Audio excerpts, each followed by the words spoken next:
ایک دفعہ کا واقعہ ہے کہ ایک راستے کے کنارے پر ایک سونے کی اینٹ گری پڑی تھی۔ اتفاق سے حضرت عیسیٰ علیہ السلام کا گزر اس طرف سے ہوا۔ آپ کے ساتھ چند آدمی تھے، ان میں سے 3 آدمیوں کی نظر اس سونے کی اینٹ پر پڑی۔ یکدم لالچ اور طمع کی وجہ سے ان کے منہ میں پانی بھر آیا، وہ اینٹ کی طرف بڑھنے لگے۔ حضرت عیسیٰ علیہ السلام نے ان کی قلبی کیفیت کا اندازہ لگاتے ہوئے ارشاد فرمایا، ادھر نہ جاؤ، یہ لالچ تمہیں ہلاک کر دے گی، آؤ میرے ساتھ چلو، میرے بتائے ہوئے راستے پر چلو۔ مگر انہوں نے حضرت عیسیٰ علیہ السلام کی نہ مانی اور ان کا ساتھ چھوڑ کر اینٹ حاصل کرنے کے لیے آگے بڑھ گئے۔ تینوں نے جا کر اینٹ کو اٹھایا۔ اینٹ کافی وزنی تھی اور قیمتی تھی۔ ان کے دل کھل اٹھے، سوال پیدا ہوا کہ اس کو آپس میں تقسیم کیسے کیا جائے۔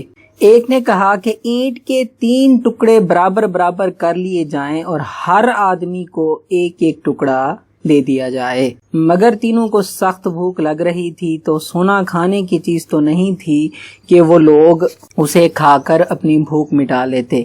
آپس میں یہ طے ہوا کہ 2 آدمی مل کر سونے کی اینٹ کے ٹکڑے کریں اور ایک آدمی بازار جا کر کھانا خرید کر لائے۔ چنانچہ 2 شخص اینٹ کو توڑنے میں لگ گئے، تیسرا شخص کھانا لینے کے لیے بازار چلا گیا۔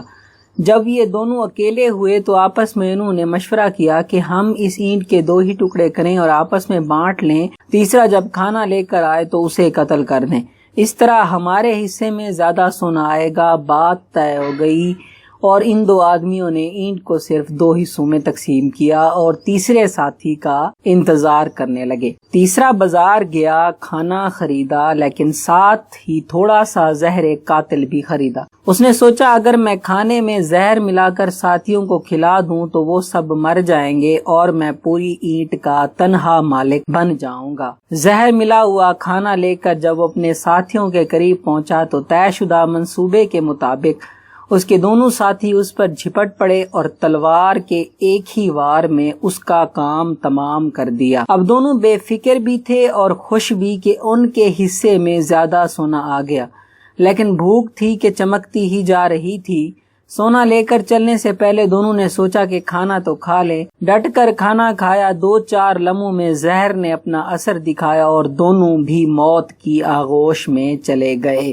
سونے کی اینٹ پڑی تھی، اس کے قریب ہی 3 بے جان لاشیں۔ جب حضرت عیسیٰ علیہ السلام اپنے ساتھیوں کے ہمراہ واپس آ رہے تھے، سونے کی اینٹ اور 3 لاشیں دیکھ کر فرمایا، ساتھیو دیکھ لو، یہی دنیا ہے اور یہی اس کے چاہنے والوں کا انجام ہے۔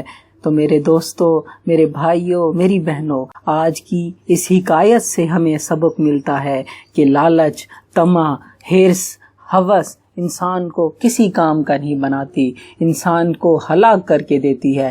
نبی اکرم صلی اللہ علیہ وآلہ وسلم کے بتائے ہوئے راستے پر چلنا چاہیے، لالچ سے بچنا چاہیے۔ اس دنیا، فانی دنیا کو چھوڑ کر تھوڑی سی آخرت کی بھی فکر کریں اور لالچ و حرص میں نہ پڑیں۔ ہم سوچتے ہیں کہ یہ زمین لے لیں، یہ گاڑی بنا لیں، یہ گھر بنا لیں، اسی چکر میں پتہ نہیں کب ہمیں موت آ کے اپنی آغوش میں لے لے۔ اس سے پہلے کہ حضرت اسرائیل علیہ السلام ہماری روح قبض کریں، ہم کیوں نہ اپنے آپ کو بدل لیں۔ اگر یہ میری ویڈیو اچھی لگے تو کمنٹ کریں، شیئر کریں، لائک کریں اور ساتھ ہی میرے چینل کو سبسکرائب کریں۔ اس کے ساتھ جو بیل آئکن کا بٹن ہے اسے پریس کریں تاکہ آپ کو بر وقت ہر ویڈیو کی نوٹیفیکیشن ملتی رہے۔